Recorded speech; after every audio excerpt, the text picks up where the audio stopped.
Aujourd'hui, je voudrais vous montrer une variété de courges bien particulière que j'ai découvert cette année. Elle est cultivée non pas pour sa chair, mais pour ses petites graines qu'on parsème dans les salades. Et là, à l'écran, vous voyez deux spécimens relativement différents, en tout cas visuellement. Ils étaient portés par deux plantes distinctes.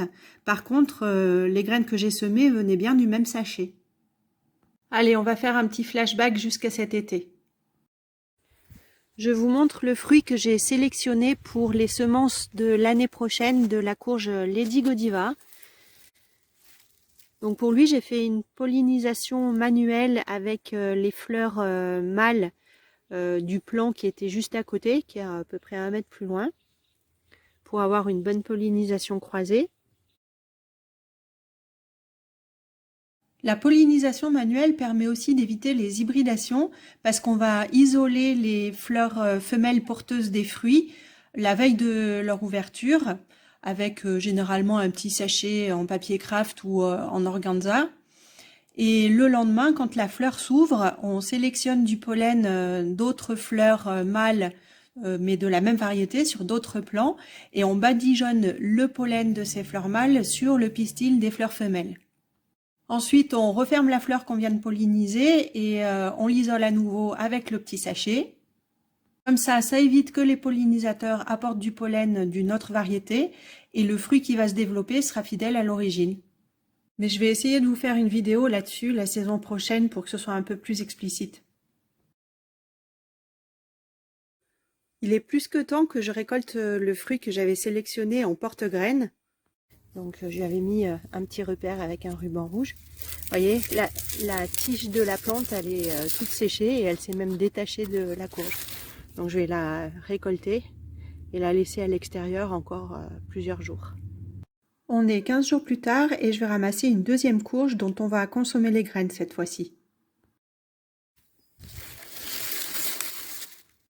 Allez, c'est parti pour la récupération des graines. Donc je rappelle, la grosse jaune c'est pour les semences et la verte pour les salades. Voilà, je l'ai ouverte. Alors je découvre en même temps que vous, parce que c'est la première fois que j'en cultivais. Et je suis bien contente parce que ça ressemble vraiment aux graines que j'achète dans le commerce pour mettre dans mes petites salades. Donc c'est les graines qui n'ont pas d'enveloppe. On peut les manger telles quelles. Voilà ce que j'ai récupéré. Alors en termes de productivité, je trouve pas ça foufou quand même. Je pensais qu'il y en aurait un peu plus, surtout sur une grosse courge comme ça. Et puis je les trouve moins vertes, moins foncées que celles que j'achète dans le commerce. Donc on va voir, peut-être qu'elles vont foncer en séchant. Allez, on va passer à la deuxième. Voilà, la bête est ouverte. Alors comme pour la première, je trouve qu'il n'y a pas énormément de graines à l'intérieur, comparativement par exemple à ce qu'on peut trouver dans des potimarrons. J'obtiens ça. Donc maintenant, je vais les laisser sécher tranquillement. Et puis les moitiés de courge, je vais les donner aux poules. Elles vont pouvoir manger la chair. Alors la chair, je l'ai goûtée comme ça à cru et vraiment elle est insipide, mais je le savais parce que cette courge est vraiment cultivée que pour ses graines et pas du tout pour sa chair. Bon ben même les poules apparemment elles trouvent pas ça terrible. J'ai trouvé que l'endroit idéal pour les faire sécher c'était au-dessus du poêle à bois. Les graines sont maintenant bien sèches. Alors bon, je les trouve un petit peu plates quand même. J'espère que elles vont avoir une bonne faculté germinative, mais j'en suis pas très sûre. On verra ça au printemps. Voilà, je les ai rangées dans le petit sachet et je vais pouvoir les entreposer dans ma boîte à graines dans laquelle je mets toutes les courges Pepo. Et celles-ci, elles vont aller dans un bocal dans le placard de la cuisine.